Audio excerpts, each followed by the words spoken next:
মানুষ করতেই তোর জীবন যাইব। ঘরে রাইখা তোর মা তো দুনিয়া থেকে চোখ বুঝলো, আর তোর কান্দে চাপাই দিয়া গেল আমার এই ভাঙাচুরার সংসার। এমনি যে সামলাবি একমাত্র আল্লাহই জানে। বাজান, তোমার চিন্তা করার দরকার নাই। আমিও নাচ গান কইরা আমার বোনেরে মানুষ করুন। হ্যাঁ রানী। আরে নান্টু,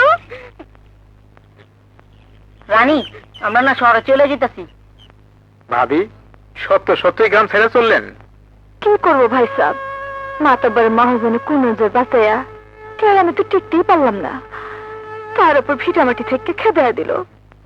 আপনার তো কিছুই জানা নাই। হ্যাঁ গো বাপে, আপনি তো একমাত্র দোস্ত। আর দোস্ত দোস্ত হইয়া দোস্তের বিধবা বউ আর পোলাপানের কিছুই তো করতে পারলাম না। আসলে ভাবি গরিবের কিসমতি এই, কিন্তু শহরে গিয়া সব দিক সামলাতে পারবেন তো? আল্লাহ ভরসা। আল্লাহ তো গরিবের একমাত্র ভরসা। কাঁটাই সুতা সব তারই হাতে। চলেন আপনাকে স্টেশনে দিয়ে আসি।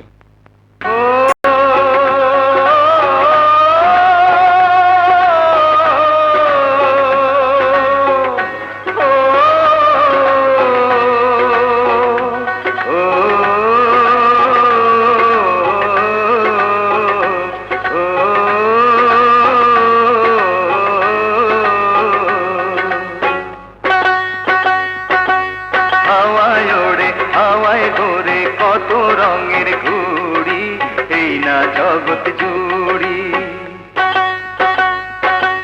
হাওয়ায় ওড়ে হাওয়ায় ঘোরে কত রঙের ঘুড়ি, এই না জগৎ জুড়ি।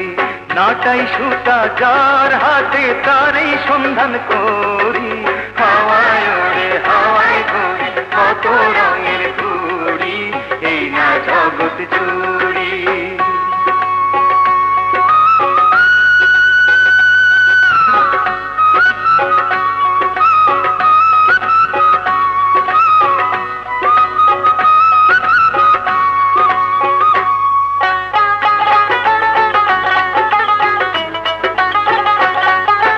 সাঁঝের বেলা ডুবলে সূরজ সকাল বেলায় ওঠে রে, এক ঋতু যায় চলে আরেক ঋতু আসে রে, ভাগ্য তবু হয় বদল,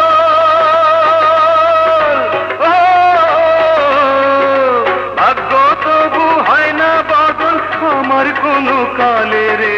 হাওয়ায় ওড়ে হাওয়ায় ঘোরে কত রঙের ঘুড়ি, এই না জগৎ জুড়ি।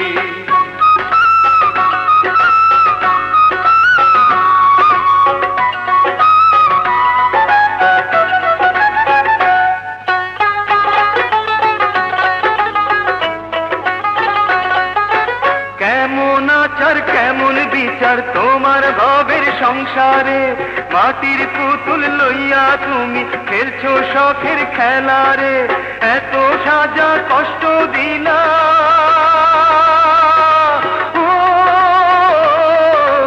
এত সাজা কষ্ট দিলা সেই গরিবের উপরে, হাওয়ায় ওড়ে হাওয়ায় ঘোরে কত রঙের ঘুড়ি, এই না জগৎ জুড়ি। নাটাই সুতা যার হাতে তারই সন্ধান করি।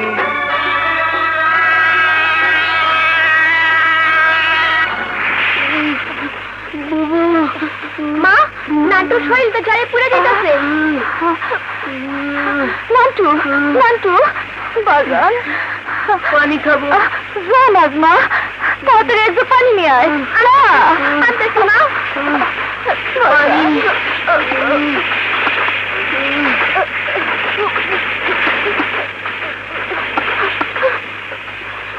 মা, ট্রেনে তো পানি পাইলাম না। সামনের স্টেশনে গাড়ি থামলে না পানি আনিস।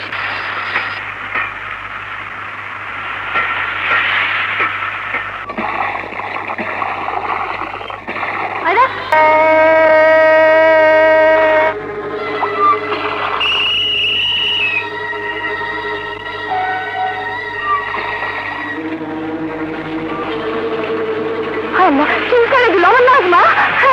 নাজমা! মা!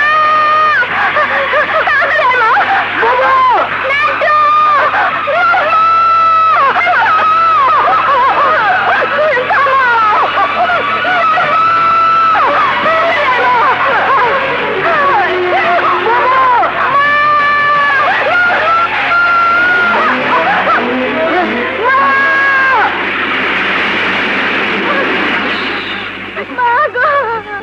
লাশটাকে এভাবে রাখা ঠিক হবে না। চলুন আমরা দাফন কবরের ব্যবস্থা করি। আর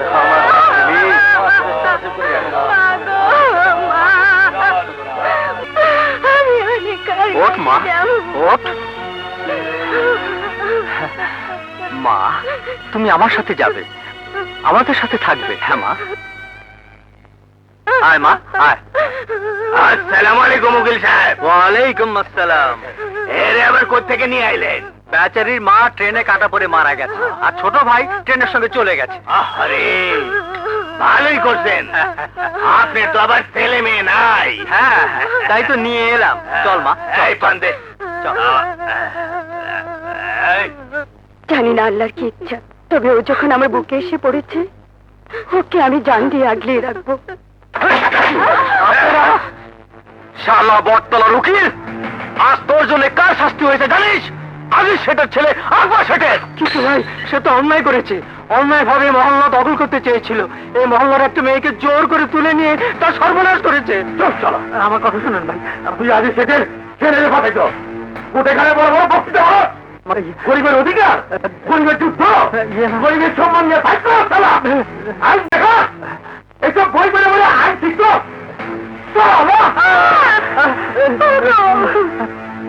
সবকিছু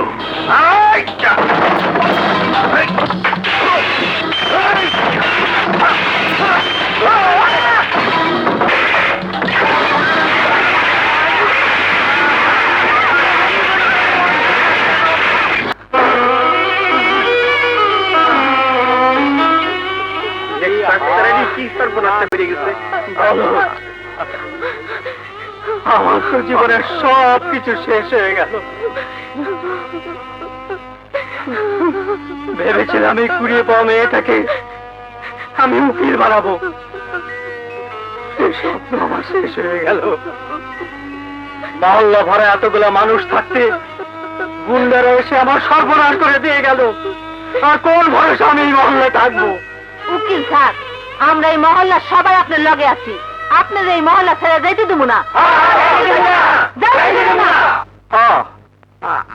আমরা তোমার স্বপ্ন পুরা করুম। দরকার হইলে এই মহল্লা থেকে চান্দা তুলে আমরা তোমার স্কুল কলেজের পড়ার খরচ চালামু, তোমার আমরা উকিল বানামু, মস্ত বড় উকিল, যাতে করে আমগো হয়ে কথা বলার মানুষ আমগো মধ্যেই থাকে। বাবা, মা, সব গরিবেরা যখন এক হইছে, তাহলে আমরা আর যামু না। তোমার এই সিরা বই পইরাই উকিল হমু।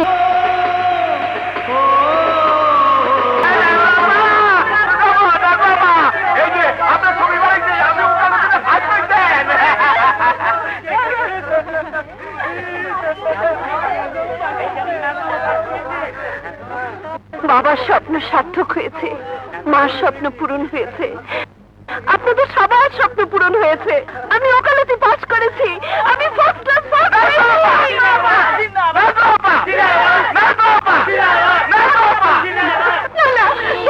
আমাকে ছেড়ে দিন, আমি সর্বনাশ করবেন না।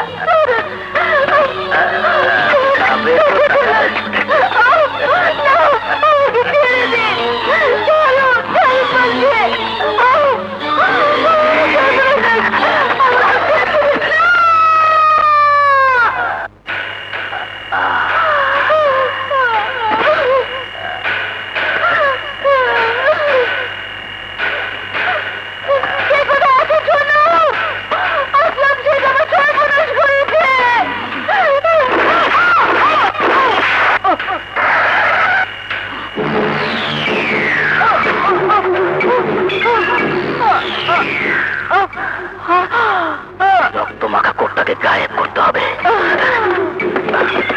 ও মাই গড, কে অবস্থা করেছে? আসলাম আসলাম শেঠ। আসলাম শেঠ আকবর শেঠের ভাই, তাকে অ্যারেস্ট করার সাহস পেয়েছে এমন পুলিশ অফিসারকে? করতে দিন, করতে দিন। পুলিশের কাজ পুলিশ করছে, আইনের ফাঁক দিয়ে আমার কাজ আমি করব। ব্যারিস্টার, আপনি বুঝতে পারছেন না, রেপ ও মার্ডার কেসের দায় আমার ভাইয়ের যদি কিছু হয়, তাহলে আমার সামাজিক মান মর্যাদা কিছুই থাকবে না। আজ পর্যন্ত কোন কেসে আপনি হেরেছেন বলুন? স্মাগলিং, মার্ডার, জমি দখল, কোন কেসে আপনার বা আপনার পরিবারের কারো নাম আমি উঠতে দেইনি। কিন্তু এবার তো উঠবেই। হ্যাঁ, উঠবে, তবে এমন ভাবে বেকসুর খালাস করিয়ে আনবো যে আপনার ভাইয়ের দুর্নাম তো দূরের কথা, সুনাম সুখ্যাতি ছড়িয়ে পড়বে। আপনার উপর আমার অনেক আস্থা ব্যারিস্টার সাহেব। সে আস্থার মর্যাদা আমি রাখবো আকবর সাহেব। আপনি তো জানেন আজ পর্যন্ত কোনো কেসে হেরে যাওয়ার রেকর্ড আমার নেই। তার উপরে এই কেসে আমার বিপক্ষে সরকার পক্ষের যে অ্যাডভোকেট, সে একজন মহিলা। মহিলা? হ্যাঁ, অ্যাডভোকেট নাজমা সুলতানা। আজকের এই অ্যাডভোকেট নাজমা সুলতানা আপনাদেরই দান। আপনারা কেউ অন্যের বাড়িতে কাজ করে, কেউ সারা মাস মেহনত মজদুরি করে, কেউ মাটির ব্যাংক ভেঙে নিজের কষ্টের সঞ্চয় নিয়ে আমাকে দিয়েছেন, পড়িয়েছেন, আমাকে অ্যাডভোকেট বানিয়েছেন। জীবনে এই প্রথম আমি স্বাধীনভাবে মামলা লড়তে যাচ্ছি। আপনারা দোয়া করবেন আমি যেন এক গরিব নির্যাতিত নারীর আত্মার শান্তি দিতে পারি। আমি যেন অপরাধীকে তার উচিত শাস্তি দিতে পারি।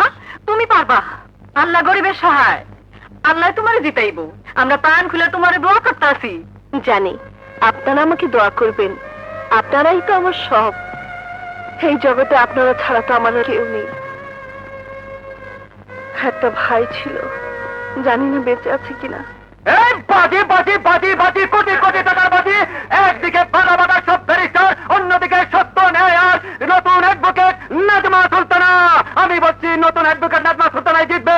হ্যাঁ, কই মাকারাত বাজি লড়বে 500 টাকা, মাত্র 500 টাকা। হ্যাঁ, কই মাকারাত এবার মরবে। হ্যাঁ, এতদিন ধান্দা করে আর বাজি লড়ে লড়ে যা জিতেছিল তার সব যাবে। হ্যাঁ, 500 টাকা। হ্যাঁ, আপনার 500 টাকা, 500 টাকা, 500 টাকা, 500 টাকা বাজি। হ্যাঁ, কই মিস্টার ওর সিস্টার। মিস্টার ও মিস্টার ও মিস্টার জি। সিস্টার ও সিস্টার ও সিস্টার জি।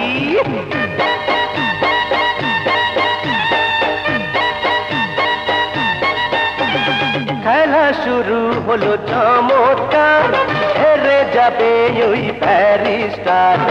আগো যদি রাজি ধরতে পারো বাজি, জিতে যাবে দেখো ওই সিস্টার। মিস্টার ও মিস্টার ও মিস্টার জি, সিস্টার ও সিস্টার ও সিস্টার জি। খেলা শুরু হলো চমৎকার, হেরে যাবে ওই ব্যারিস্টার। আগো যদি রাজি ধরতে পারো বাজি, জিতে যাবে দেখো ওই সিস্টার। মিস্টার ও মিস্টার ও মিস্টার জি, সিস্টার ও সিস্টার ও সিস্টার জি।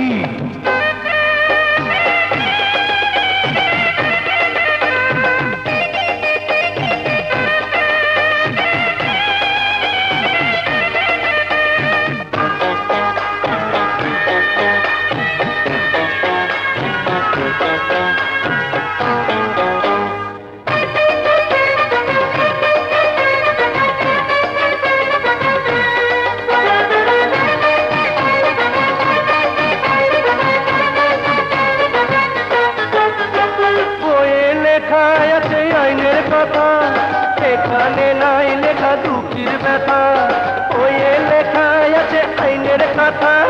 সেখানে নাই লেখা দুঃখের ব্যথা। কে যে সাধু, কে আসামি, কে যে দামি আর কে অদামি, মুখ থেকে এখানে চেনা তো ভার। মিস্টার ও মিস্টার ও মিস্টার জি, সিস্টার ও সিস্টার ও সিস্টার জি।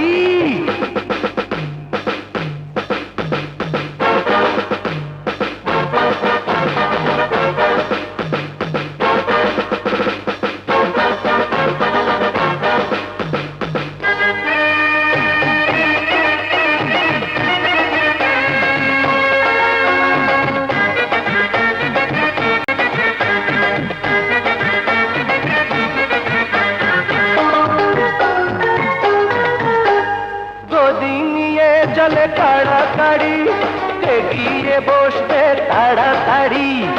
ওদিন নিয়ে চলে তাড়াতাড়ি, এগিয়ে বসবে তাড়াতাড়ি। সবাই খোঁজে টাকার যন্ত্র, মুখে বলে গণতন্ত্র। আমার তো দরকার 500 টাকার মিস্টার ও মিস্টার জি সিস্টার ও সিস্টার জি খেলা শুরু হলো চমৎকার হেরে যাবে ওই ব্যারিস্টার থাকো যদি রাজি ধরতে পারো বাজি জিতে যাবে দেখো ওই সিস্টার। ইয়োর অনার, যারা এসব দুষ্কর্ম ঘটান তারা সমাজের মাথা সেজে থাকেন। তাদের চাতুর্য এত দূর পর্যন্ত প্রসারিত যে সমাজ সেবার ফটোগ্রাফ এবং বিমানের বৈধ টিকিটও তাদের কুকর্মকে আড়াল করে রাখে। অবজেকশন ইওর অনার, ওই ফটোগ্রাফ এবং বিমানের টিকিটের মধ্যে কোনো চাতুর্য নেই। ইয়েস ইয়োর অনার, ওই ছবি আর বিমানের টিকিট সম্পর্কে আমার কোনো সন্দেহ নেই। আসামি বিকেল 4টায় অন্ধ স্কুল উদ্বোধনে ছিলেন সত্যি, এবং সন্ধ্যে 7টায় সত্যি তিনি চট্টগ্রাম থেকে বিমানে ঢাকা এসেছেন। কিন্তু দুপুর 11টা থেকে দুপুর 12:30 পর্যন্ত উনি কোথায় ছিলেন সেদিন দুপুর 11টা থেকে দুপুর 12:30 পর্যন্ত? চট্টগ্রামে কি করছিলেন? সাগরে সাঁতার কাটছিলাম। মিথ্যে কথা ইয়োর অনার, উনি ঢাকায় ছিলেন এবং আমি তা প্রমাণ করে দেব। মিস্টার আসলাম শেখ, আপনি কবে চট্টগ্রামে গিয়েছিলেন? ঘটনার 2 দিন আগে, 4 আগস্ট। বিমানের যাত্রী তালিকায় আপনার নাম পাওয়া যাবে? আমি বাইরে গিয়েছিলাম প্রাইভেট কারে। আপনি কনফার্ম? জি, আমি confirm. Here is a point your honour. আমার প্রতিপক্ষের বিজ্ঞ ব্যারিস্টার সহ দেশের প্রতিটি লোক জানেন ওই দিন 4 আগস্ট উপকূলের প্রবল ঘূর্ণিঝড়ের আঘাত হানার আশঙ্কা ছিল। সমুদ্র বন্দরগুলোর জন্য 6 নম্বর মহা বিপদ সংকেত ছিল। আর সেদিন কোন নদীতে ফেরি বা লঞ্চ স্টিমার চলাচল করেনি। এই সেই রিপোর্টের কপি।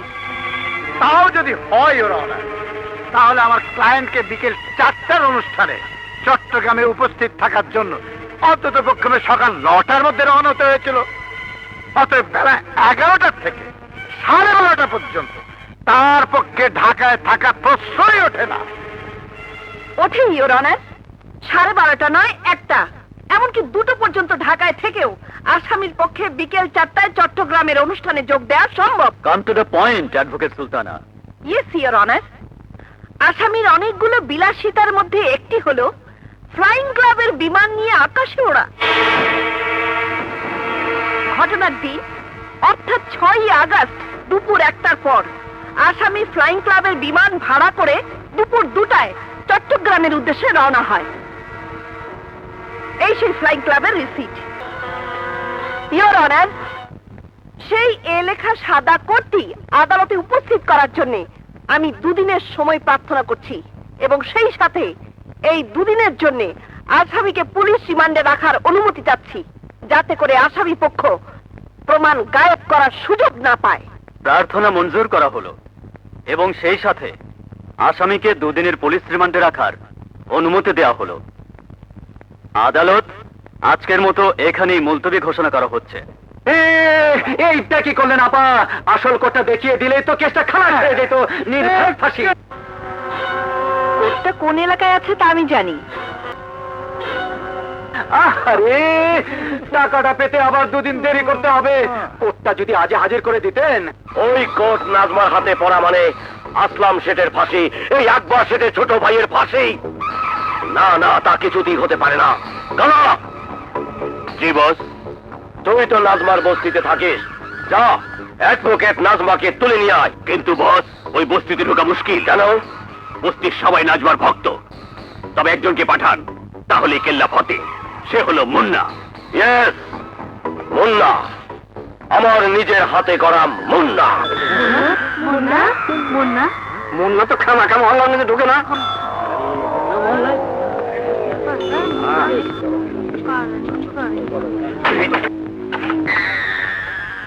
আরে উকিলের বাচ্চা, উকিল বাইরে আয়। খুঁজ যায়। Thank you.